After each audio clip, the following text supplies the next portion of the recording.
बिस्मिल्लाहिर्रहमानिर्रहीम। अस्सलाम वालेकुम। मैं अपने चैनल नेचुरल ब्यूटी के साथ हाज़िर हूँ, एक नए टॉपिक के साथ, एक नई जड़ी बूटी के साथ। बहुत आसान और मुफीद है इलाज, बहुत आसानी से ये मार्केट में अवेलेबल होती है। इसका नाम लोद पठानी है और ये जो लोद पठानी, लोदरा या लोद बार जो है, इसका साइंटिफिक नेम सिम्प्लोकोस रेसमोसा है। ठीक है। और इसके बहुत सारे फ़ायदे हैं, बहुत मैजिकल हर्ब है ये, मैजिकल जड़ी बूटी है और औरतों के लिए बहुत मुफीद है। इससे पहले मैंने आपको अश्वगंधा के बारे में बताया कि वर्किंग वुमेन के लिए जो है अश्वगंधा बहुत मुफीद है। इसी तरह ये वाली बूटी जो है लोद पठानी भी जो है, ये भी औरतों के लिए बहुत मुफीद है। मैंने आपको बताया कि पहले कि औरतों को घर से बाहर काम करना पड़ता है, घर के काम करने, बच्चे पैदा करना, उनकी देखभाल करना, और इन सब चीज़ों के साथ साथ उनको अपनी सेहत भी देखनी होती है। अगर वो फिट रहेंगी तो ही घर चला सकेंगी ना। तो अगर घर की जो मेन रोल पर्सनालिटी है वही अपना ख्याल नहीं रखेगी तो घर और बाहर को वो कैसे देखेगी। इसलिए ज़रूरी है कि उनको अपनी हेल्थ का ख्याल रखना, खुद को सेहतमंद रखना, हेल्थफुल रखना। तो उन औरतों के लिए ये लोद पठानी जो है वो बहुत मुफीद है। इसके अलावा जो है पीरियड्स होते हैं लड़कियों को तो उनमें जो हार्मोन्स इम्बैलेंस हो जाते हैं या इरेगुलरिटी पीरियड्स में आ जाती है तो उसके लिए ये बहुत मुफीद है। ओवर ब्लीडिंग हो जाती है, ओवर ब्लीडिंग में बहुत बड़ा इशू मतलब है ये, तो उसके लिए भी बहुत मुफीद है। लोद पठानी का मकसद बेसिकली जो है वो हमारे जो यूट्राइन टिश्यूज़ हैं उनको रिलैक्स करती है। ठीक है। ओवर ब्लीडिंग हो तो ओवर ब्लीडिंग को नॉर्मल ब्लीडिंग की तरफ लाती है। लिकोरिया हो, वाइट डिस्चार्ज हो, और ये इसके लिए बहुत मुफीद है। ब्लड को ये डिटॉक्सिफाई करती है। इन्फ्लेमेशन रिड्यूसिंग में जो है, या क्लोटिंग हो बॉडी में, कहीं भी क्लोटिंग हो जाए तो क्लोटिंग में बहुत काम आती है। आर्टरीज़ में या दिमाग के किसी भी हिस्से में या बॉडी में जो ब्लड थिकनेस हो उसको ये पतला करती है। और इसके अलावा स्किन के जितने भी मसाइल्स हैं, एक्नी है, पिंपल्स है, रिंकल्स हो, तो उनके लिए बहुत सही है, बहुत अच्छी है, बहुत मुफीद है। स्किन ग्लो के लिए, स्किन को ग्लो करने में बहुत हेल्पफुल है। नोज़ ब्लीडिंग जैसे कि हो जाती है, नक्सीर फूट जाती है तो नोज़ ब्लीडिंग होना शुरू हो जाती है गर्मी की वजह से बेसिकली, तो इसके लिए बहुत मुफीद है।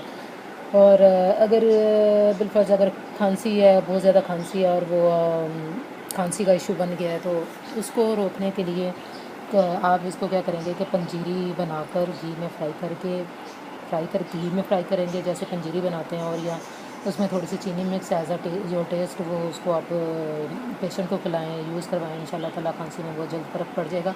अगर स्किन पर कहीं भी ज़ख़म बन जाते हैं, लेप्रोसी हो जाती है, जज़ाम या बर्स हो जाते हैं, तो लोद पठानी को क्या करना है कि पीसना है, और पीस कर इसको थोड़ा सा पानी मिला के इसका पेस्ट बना लेना, और जो मुतासरा जगह होगी आपने उसको लगाना है, वहाँ उस जगह पे लगाना है। लीवर के लिए बहुत मुफीद है, लीवर को ताकत देता है। पाइल्स ब्लीडिंग हो जाते हैं तो इसमें इसका इस्तेमाल करें, और पाइल्स ब्लीडिंग हो तो इसमें इसको जो है डेली बेस पे 2 टाइम इसको इस्तेमाल करना, और 3 से 5 ग्राम, इससे ज़्यादा इसका इस्तेमाल नहीं करना है। ठीक है। और इसको इस्तेमाल करें, इससे फ़ायदा उठाएं। हर बीमारी का इलाज जो है उसी वक्त ही मुमकिन होता है जब बर वक्त उसको पकड़ लिया जाए या उसको रेगुलर उसका इलाज किया जाए। तो इन जड़ी बूटियों में कोई नुकसान नहीं है, कोई ऐसा साइड इफ़ेक्ट नहीं है। जितनी डोज़ बताई जाए उतनी ही इसका इस्तेमाल करें, ओवर डोज़ मत लें। ठीक है। हर चीज़ का एक वक्त होता है। अगर आप ये सोचें कि एलोपैथी की तरह आप टैबलेट लेंगे और इस वक्त आप बिल्कुल ठीक ठाक हो जाएंगे, तो ये हर बीमारी में जो है वो फौरी हल भी मुमकिन नहीं होता है, लेकिन कांस्टेंट होकर अगर दवाई का इस्तेमाल करेंगे तो इंशाल्लाह ताला उससे फ़र्क पड़ेगा। लोद पठानी को आपने ग्राइंड कर लेना है, 3 से 5 ग्राम की क्वांटिटी लेनी है। दूध के साथ लें, ये पानी के साथ लें, ये आप पे डिपेंड करता है। इसका कोई साइड इफ़ेक्ट नहीं है, फ़ायदा ही फ़ायदा है, नुकसान इसमें कोई नहीं है। ठीक है। और इसका आप इस्तेमाल करें। इसके अलावा जिन औरतों की डिलीवरी होती है तो डिलीवरी के बाद जो है वो इसका इस्तेमाल करें, और पंजीरी के तौर पर इसको इस्तेमाल करें, जैसे घी और चीनी में मिक्स करके इसकी पंजीरी बनाएं और दूध के साथ इसको इस्तेमाल करें। इसका कोई साइड इफ़ेक्ट नहीं है, इसके फ़ायदे ही फ़ायदे हैं। ये एनर्जी गेनर है, ये ताकत देती है, ये मसल्स को, हड्डियों को रिलैक्स देती है। तो यूट्राइन टिश्यू के लिए मैंने आपको बताया कि उसको ये रिलैक्स करती है, बहुत मुफीद है, यूट्रस को बहुत स्ट्रेंथ देती है, ताकत देती है। तो इसके अलावा अगर आपको कुछ पूछना हो तो आप सबसे पहले हमारे चैनल को सब्सक्राइब करें और मज़ीद वीडियो की नोटिफिकेशन के लिए बेल आइकन पर क्लिक करें। लाइक और शेयर करना मत भूलें। कमेंट्स करना हो तो रिप्लाई करें ताकि हमें आपकी राय और ख्यालात का पता चलता रहे। जहाँ भी रहें खुश रहें और सेहतमंद ज़िंदगी गुजारें और हमें भी दुआओं में याद रखिएगा। तो टेक केयर, अल्लाह हाफिज़।